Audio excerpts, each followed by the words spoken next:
Oi, gente, vamos falar hoje em fisiopatologia de neoplasias. Vamos lá. Vamos tentar diferenciar três termos que a gente usa, né? Neoplasia, tumor e câncer. A neoplasia, ela é um crescimento novo. Tem uma determinada alteração ali que faz com que, faz com que haja um crescimento novo celular. Então, ela pode ser benigna, tá? E ela pode ser maligna, benigna sem ainda o poder invasivo, de invadir ali tecidos, né? E ali, maligno, seria o poder de invasão, tanto local quanto à distância. Então, a neoplasia ela pode ser benigna ou ela pode ser maligna. Tumor é qualquer aumento de volume, tá? Pode ser usado como sinônimo de neoplasia. Então, pode ser um tumor benigno ou um tumor maligno. Câncer é um termo que se refere a neoplasias malignas. Então, tem ainda invasão local, né? Muda a arquitetura do tecido, invade localmente em termos de profundidade e também pode ter metástase à distância, que seria tanto por via hematogênica, da circulação sanguínea, quanto por via linfática, ok? Então, câncer é sempre uma neoplasia maligna. O câncer é uma desordem genética multifatorial, tá? Causada por mutações no DNA ou alterações epigenéticas. As mutações do DNA mudam a sequência ali, mudam os genes, muda a sequência daquelas letras do DNA. Já as alterações epigenéticas, elas não interferem na sequência do DNA, elas não interferem na estrutura do DNA. A estrutura ali, a sequência, os genes, eles continuam os mesmos. Isso é muito importante você entender. Mas ele muda a maneira como o DNA é lido. Então, por exemplo, um gene que estava adormecido, ele passa a ser expresso. Entende? Então, assim, nem todos os nossos genes estão expressos, às vezes eles podem estar em heterocromatina, eles podem estar condensados em determinada região. Então, eles passam a ser expressos. E isso se faz através de metilações, acetilações, tá? Então, é isso que é desordem epigenética. Elas podem sim ser passadas adiante, tudo bem? E é algo fantástico, porque antigamente se pensava que só existisse alterações, mutações nos genes que poderiam ser passadas de pai para filho, mas desordens epigenéticas também podem ser herdadas. E aí vem toda aquela história, os traumas podem ser herdados, sim, porque interferem na maneira como o DNA é lido, tá? São adquiridas espontaneamente, pode ser adquiridas espontaneamente ou induzidas por agressões do ambiente, tá bom? Tanto físicas, como química, como biológica, tanto as mutações como as alterações epigenéticas, tá? Essas alterações genéticas e epigenéticas alteram a expressão ou função de genes-chave que regulam os processos celulares fundamentais, como o crescimento, a sobrevida e a senescência celular. Tá? A gente tem aqui a nomenclatura relacionada às neoplasias benignas, né? A maligna. A benigna, geralmente, usa-se a terminação oma, mas veja bem, tem também o linfoma, que é maligno e também usa a terminação oma. Então, tem uns nomes que não cumprem muitas regras, então você tem que ficar atento, tá? Mas, por exemplo, lipoma, né? Fibroma, condroma, linfangioma, tá bom? Meningioma, tá? Então, por exemplo, no músculo tem, usando a terminação oma, tumores de origem epitelial, adenoma, tá bom? Com revestimento epitelial das glândulas do adenoma, papiloma, tá? Esses são os benignos. O maligno, a gente usa o sarcoma ou carcinoma. Se é de origem mesenquimal, a gente usa a terminação sarcoma. Carcinoma serve para origem epitelial. Então, ali, essa listagem é bom dar uma olhada. Tem tumores que não seguem regras nenhuma, que por processos históricos foram chamados de determinada forma e ficou aquela forma, tudo bem? Bom, critérios que diferenciam tumores benignos dos malignos, tá?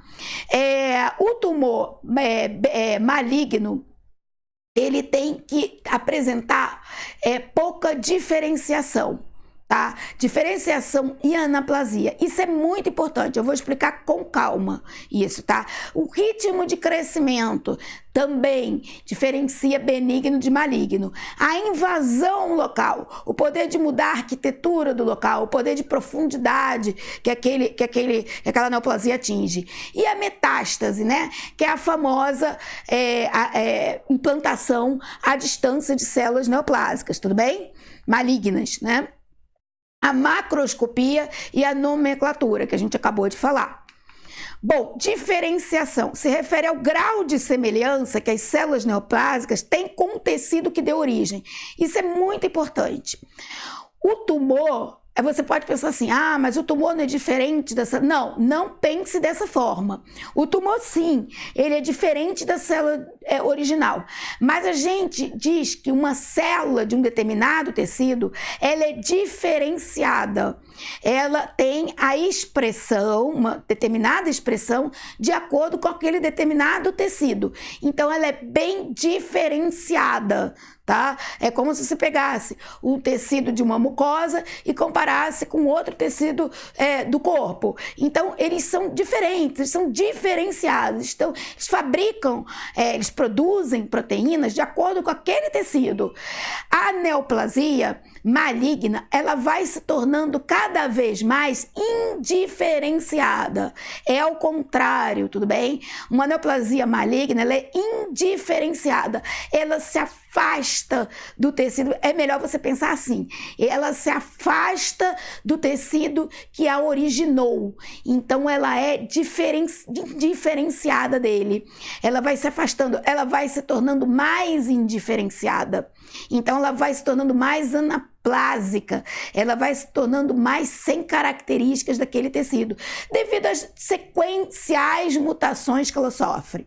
A neoplasia maligna, ela vai sofrendo tanta mutação, a fabricação dela é tão a toque de caixa, de qualquer maneira, que ela vai se tornando cada vez mais indiferenciada. Ela não lembra mais o tecido de origem, tá bom? Então, tumores benignos são, em geral, bem diferenciados. É um dos critérios para você ver o que é maligno ou benigno. Quanto mais diferenciado, mais próximo do tecido que a originou.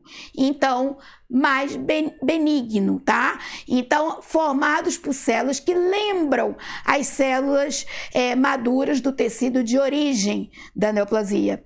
Agora, a neoplasia maligna podem ser também bem diferenciadas, tá? Células neoplásicas lembram células normais maduras, podem ser moderadamente diferenciadas, elas vão cada vez mais se afastando, e quanto mais indiferenciadas, pior o prognóstico, tá bom? E pouco diferenciadas. Pouco diferenciadas são células neoplásicas não especializadas com aspecto primário. Quer dizer, elas estão pouco se lixando para as funções daquele tecido.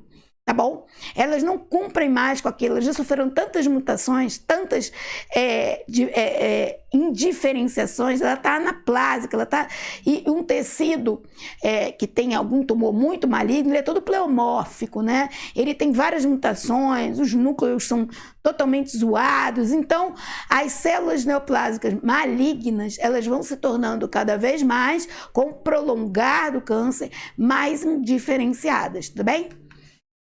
Aqui a gente tem isso que eu acabei de falar. Começa ali com uma célula que sofreu uma mutação, uma neoplásica maligna, aí já começa a já ter ali 2 tipos de células neoplásicas malignas, aí já tem aqui 3 tipos de células diferentes, e aqui a gente tem já um tumor pleomórfico, né? Aqui está representado pelas cores diferentes, que tem células que estão totalmente indiferenciadas, que já não lembram mais a célula de origem, né? Então, esse tumor já está zoado, já está com um pleomorfismo comendo solto, tudo bem? Bom, ritmo de crescimento, tá? Os benignos têm crescimento mais lento, tá? Crescimentos expansivos, tá bom? Eles formam cápsula, tá? E as margens que você vê naqueles tecidos são regulares, tudo bem? E crescem comprimindo, mas não infiltrando. Você pode ter uma lesão de massa, né? De repente, uma neoplasia benigna no cérebro não é de bom tom, né? Vamos concordar que se começar a espremer ali determinadas regiões, não vai dar boa coisa, porque você tem ali o cérebro, né? Pode causar até uma lesão, né, ali por causa disso. Então, quer dizer, nem sempre uma neoplasia benigna é tão benigna assim, né? Então, assim, em regiões onde não pode haver muita compressão, onde tem ali uma pressão que tem que ser regular, que tem que ser exatamente aquilo, pode causar muito prejuízo. Maligna, ela cresce, o crescimento dela é muito mais rápida, tá? Tem infiltrados, então ela já infiltra a membrana basal. Essa é uma das principais características. Não tem cápsula, tá? As margens são irregulares, tudo bem? Então, isso daí é uma coisa que você tem que ficar atento, né? A neoplasia maligna, ela ultrapassa a membrana basal. Quando ela ainda não ultrapassa, a gente diz que ela está in situ. E eu vou falar nisso mais para frente.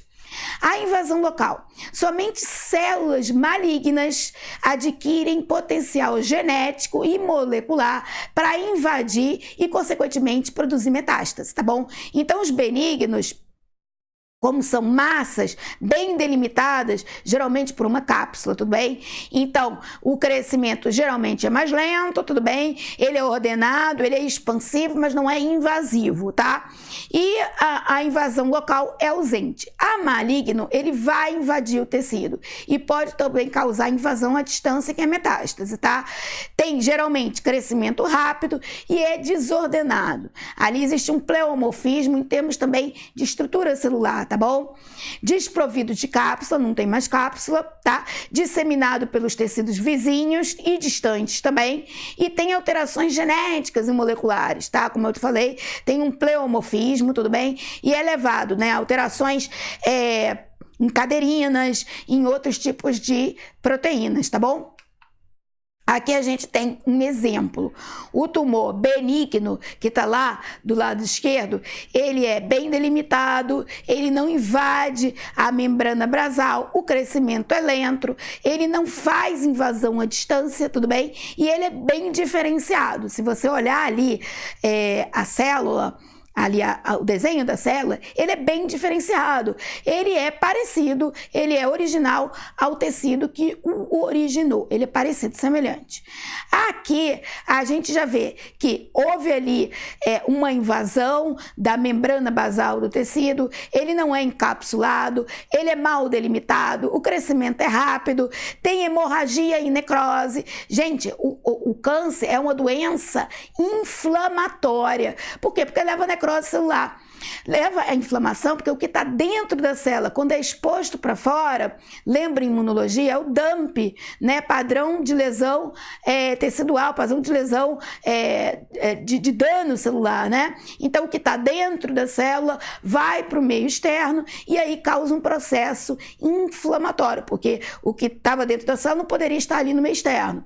Então, o câncer, acima de tudo, é uma doença inflamatória e causa necrose, porque nem sempre o processo de angiogênese consegue suprir aquele tumor, aquela massa tumoral de oxigênio, de nutrientes. Então, as células que não conseguem acesso aos vasos acabam morrendo, né? Acabam por falta de ATP, acabam morrendo. A gente já estudou os processos de morte celular. E a morte celular do câncer é uma morte celular por necrose. Então, você vê hemorragia e necrose. Localmente invasivo, tá? Causa metástase e mal diferenciado. Então, ele é indiferenciado. A gente vê aqui que ele está bem distante das células que o originou, tudo bem? Então, agentes carcinogênicos, né? E o que pode causar o câncer, né? O que pode causar neoplasias malignas? O que pode causar a mutação para dar início a uma neoplasia maligna. Agentes físicos, tá? Agentes físicos, a gente fala de radiação, principalmente a ultravioleta, tudo bem? Radiações ionizantes. Agentes biológicos, os vírus, os inúmeros vírus que a gente conhece, tudo bem? HPV, EBV, HBV, o vírus da hepatite B, tudo bem? O vírus do papilomavírus humano, bactéria, a Helicobacter pylori é uma das mais conhecidas de causar neoplasia no esôfago, tudo bem? Então, porque sobe aquele HCl toda hora, causa uma metaplasia intestinal naquele esôfago, que vai depois originar uma neoplasia e uma neoplasia maligna, porque um processo inflamatório, ele vai lesionando o tecido. Se esse processo inflamatório se cronifica, concorda comigo que até a gente estudou isso em imunologia, tem as espécies reativas de oxigênio que podem causar mutação no material genético das células. Então pode dar origem a células cancerosas, a neoplasias malignas, inclusive com poder de invasão local e à distância, tudo bem? E os agentes químicos, né? Agentes alquilantes, tudo bem? Tem vários tipos de agentes químicos aqui que são carcinogênicos. Depois é bom dar uma olhada, tudo bem? Estrógeno, tomar hormônio sem necessidade, para ficar bombado em academia, né? Isso pode sim, porque o hormônio ele não vai ter só um processo de crescimento local, né? Que é o indutor do crescimento, divisão celular. Ele vai ter um processo de crescimento também em outros locais, que você não quer que cresça a célula, né? Você não quer que se divida, que o tecido não se expanda, né? Como o fígado, tudo bem? E aqui a gente tem os processos, né? O cancerígeno químico, que vai causar aduto no DNA, vai causar reação no DNA. Se não, esse DNA não for reparado, ele vai causar lesão no DNA e início da carcinogênese. Ali a gente tem um indireto, por quê? Às vezes a gente tem agentes químicos que podem passar por um processo, ter que passar por um processo de biotransformação para ele se tornar um agente direto. Então tem agentes que vão ser metabolizados pelo fígado e quando eles são inativados, excretados, beleza. Mas eles podem passar por um processo de bioativação em que eles vão para o procedimento direto de causar uma lesão no DNA. Entendeu? Eles passam pelo processo de biotransformação e eles ficam mais perigosos depois desse processo de biotransformação. Aqui a gente tem os agentes físicos, principalmente porque eles geram radicais livres, como eu falei, né? E causam uma lesão no DNA, né? E essa lesão no DNA pode dar origem ao câncer, tudo bem? E aqui a gente tem alguns vírus cancerígenos para o humano, né? E principais neoplasias associadas. A gente tem ali a hepatite C, tudo bem? Carcinoma hepatocelular, vírus da leucemia T de adultos, né? O retrovírus, vírus papiloma humano, o HPV, né? O famoso HPV, o vírus do Epstein-Barr, o herpes vírus também causa, herpes vírus humano tipo 8, tudo bem? E hepatite B, que é um dos vírus que causa mais carcinoma hepatocelular, tá? Esses são os agentes biológicos, tudo bem? Então, por exemplo, pessoas que têm uma vida desregrada em termos de sexuais, né? De não se proteger, elas podem sim contrair algum tipo de vírus e vir a ter um câncer futuramente, né? Além como a gente viu aqui, dos processos biológicos e físicos, quer dizer, viver, respirar, já causa câncer, tá bom? Você tem que ter realmente cuidado, mas é uma grande verdade. O que você come, o sol que você toma naquela praia belíssima do Caribe, eu não fui ao Caribe ainda, mas o sol que você toma pode sim causar mutações. O que você ingere, por mais gostoso que seja a alimentação, pode sim. É o trabalho que você executa, que você faz, de repente você gosta de pintar, de repente você vai lidar com algum material químico, gente que faz uso de laboratório em certas profissões, lida com materiais que podem sim causar câncer. E ali os biológicos, né?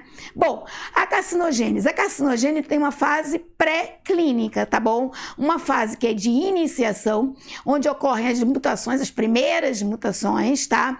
Uma fase de promoção. Ocorreu a mutação, aquela célula vai então multiplicar. Quer dizer, a célula mutada vai se multiplicar. E o crescimento tumoral, a progressão tumoral. Então, tem uma fase de iniciação, uma fase de promoção, que vai haver o crescimento tumoral, que onde já houve, né, todo o processo de mutação, e uma fase de progressão tumoral, que é a expressão de produtos gênicos alterados, perda de reguladores, a indiferenciação, o pleomorfismo, ele vai acontecer nessa etapa aí, e a neoplasia, que é os atributos da malignicidade do câncer, né? Ou seja, o crescimento excessivo, o poder de invasão, tanto local quanto à distância, o escape do sistema imunológico. O câncer, ele é uma doença, ele é uma patologia que ele vai evoluindo junto com o sistema imunológico. Quando ele sofre por diversos tipos de mitose e que ele vai se tornando cada vez mais indiferenciado, ele ganha uma certa poder de escapar. Então, antigamente, que aquele câncer, o sistema imunológico, ele conseguia ver que era não próprio e atacava. Depois de sofrer determinado número de mutações, o sistema imune já não consegue mais percebê-lo, porque ele já não expressa mais os antígenos que o sistema imune identificava como não próprio. Então, o câncer, ele começa a ter processos de escape imunológico. Inclusive, o câncer, muitas vezes, ele estimula, né, a secreção de TGF-beta. E aí, o que acontece, né? Treg, macrófago M2, que vão causar tolerância imunológica, tá bom? Ele tem um poder de invasão local e um poder de metástases, como eu falei, à distância, né? Invasão à distância, tá? Então, aqui a gente tem o câncer como um processo de mutações que acontecem, né? Que acontecem no DNA, por processos químicos, físicos e biológicos, que vão ser ou não reparados, que podem levar a morte celular por mecanismos intrínsecos, né, de defesa do organismo, né, o próprio reparo do ciclo celular, né, os checkpoints, né, e quando isso não acontece, acontece a proliferação e a neoplasia. Então você tem o sistema aqui imune, relembrando imunologia, que pode fazer uma apresentação cruzada. Como o câncer, ele é uma doença que ele causa muita necrose de células, morte de células, porque acontece aquele crescimento tumoral e o sistema vasos sanguíneos, a angiogênese, não dá conta. Então, parte daquele tumor vai ficar desassistido de nutrientes e oxigênio. Então, aquelas células vão acabar indo à necrose. Então, o que está dentro, a gente sabe que necrose é um processo que expõe o que está dentro da célula para fora, e aí expor o que está dentro para fora é dump, né? É padrão molecular associado ao dano. E aí o sistema imune entra em ação. É acionado as APCs, as células dendríticas, que vão fazer fagocitose. Ao fazer fagocitose de uma célula, elas vão apresentar isso que se chama apresentação cruzada. Elas vão apresentar o que estava dentro de uma célula, o antígeno de uma célula, fagocitando aquela célula, para as células T. E aí as células T vão ser, através de coestimulação, que vão ser ativadas, né, e vão sofrer diferenciação. A TCD8 vai se diferenciar em linfócito T citotóxico e a TCD4 pode se diferenciar em vários tipos, TH1, mas ela vai agir junto com o outro linfócito no combate àquela célula tumoral. O problema é que nem sempre o sistema imunológico vai dar conta de um tumor, por exemplo, que cresce muito rápido. Então, quanto maior o crescimento, provavelmente mais maligno o tumor.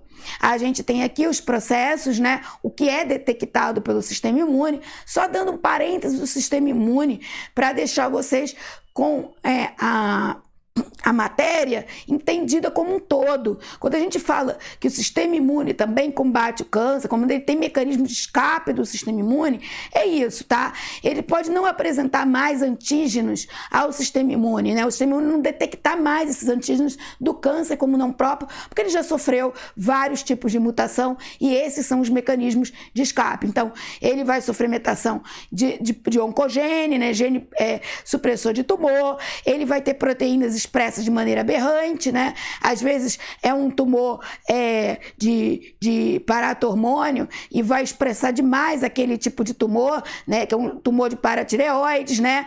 Um vírus oncogênico, como o HPV, que vai expressar proteínas do próprio vírus. O problema principal é que às vezes as células crescem muito mais rápido do que o sistema imune dá conta. Esse é um dos mecanismos de escape, além também de às vezes o sistema imune não conseguir perceber o câncer como algo não próprio, porque ele é originário das nossas células. Então, esse é um dos mecanismos de escape, tá bom? Aqui a gente tem o pleomorfismo tumoral, né? Que a gente chama de uma fase de edição do tumor. O tumor, com o tempo, ele vai se tornando cada vez mais indiferenciados, né? No início, a gente tem ali um combate, uma fase de eliminação por parte do sistema imune, vem uma fase de equilíbrio, onde nem todas as células do câncer, da neoplasia foram eliminadas, mas elas vão sofrendo cada vez mais mutações, tudo bem? Ao sofrer cada vez mais mutações, elas se tornam tão diferentes, tão indiferenciadas, gente, que elas escapam do sistema imune, tudo bem? Então aqui a gente tem, né, a normal, uma célula normal, depois ela se torna hiperplásica, displásica, neoplásica e até virar a neoplasia maligna e causar metástase à distância, né, uma invasão local e uma visão à distância. Então, hiperplasia é o aumento benigno do número de células num órgão ou num tecido. Não há atipia celular, gente, não há. Tá? A gente tem até uma hiperplasia fisiológica, que pode acontecer, tudo bem? Displasia é o desenvolvimento anormal das células no tecido e que envolve problemas de multiplicação e já anomalias celulares, uma alteração da arquitetura também do tecido, tudo bem? A neoplasia ou neoplasma é uma massa anormal de tecido, como um resultado de crescimento anormal ou da divisão celular. Pode ser maligna ou benigna. E a metástase são implantes secundários ao tumor. De repente, às vezes, num tumor, a gente descobre o implante primeiro para depois descobrir o tumor que o originou. E às vezes também nem se descobre. O negócio já está tão zoado que nem descobrir a gente descobre. Aqui a gente tem uma metástase, né? O fígado cravejado com câncer metastático, tudo bem? Metástase no fígado. Disseminação do câncer local e à distância. Local, invade tecidos adjacentes, camadas epiteliais, estrutura vizinha, ultrapassa a membrana basal, tá? Nervos, à distância, invade vasos ou invade cavidades, tudo bem? Linfática, hematogênica e também invade as cavidades, porque ele depois vai se inserir, tudo bem? Aqui a gente tem um exemplo que eu queria mostrar para você de como é perigoso você ter o esôfago de Barré, né, que é causado uma das causas pode ser o H. pylori, que causa um refluxo, tá? Gastroesofágico, síndrome do refluxo gastroesofágico, e que vai começar a causar lesão nas células. Essas células, por adaptação, vão se tornar, vão causar uma metaplasia que a gente chama de intestinal, porque elas vão modificar a sua forma, um pouco da sua função. Então, vai começar com uma metaplasia, tudo bem? A gente vai acompanhar aqui, ó, metaplasia de Barré, sem displasia, mostrando o epitélio colunar com células caliciformes da região superior à junção gastroesofágica. Então, o primeiro sintoma do esôfago de Barré, por causa desse refluxo gastroesofágico, né, que pode ser como causa o H. pylori, pode causar essa metaplasia, né? Depois da metaplasia, vem a displasia com baixo grau, Tá? Então, as células com núcleos mais irregulares, você começa a notar ali que há sim já um tipo de atipia ali, né? Um tipo de modificação celular, né? No material genético, inclusive. Então, você já começa a perceber isso. Depois de uma displasia de baixo grau, começa uma displasia de médio grau, de alto grau, até uma metaplasia de Barré com displasia de alto grau, associado já a um foco de carcinoma intramucoso, né? Células francamente malignas, além da extensão da membrana basal, né? A membrana basal, a invasão da membrana basal envolvendo a lâmina própria. Então, daqui para cá, você nota, ó, muita diferença. Então, aqui, você vê que o processo inflamatório é pró-neoplásico. O processo inflamatório que tem como causa esse esôfago de Barré, ele é pró-neoplásico, né? Então, tumores malignos podem induzir respostas inflamatórias que favorecem angiogênio, imunossupressão através de M2, que favorecem também a lesão do DNA e indução a novas mutações com possíveis metástases também, tudo bem? Gente, essa foi uma aula de neoplasia. Qualquer dúvida, pode deixar nos comentários. Curtam a página, deem uma força e se inscrevam no canal. Tchau!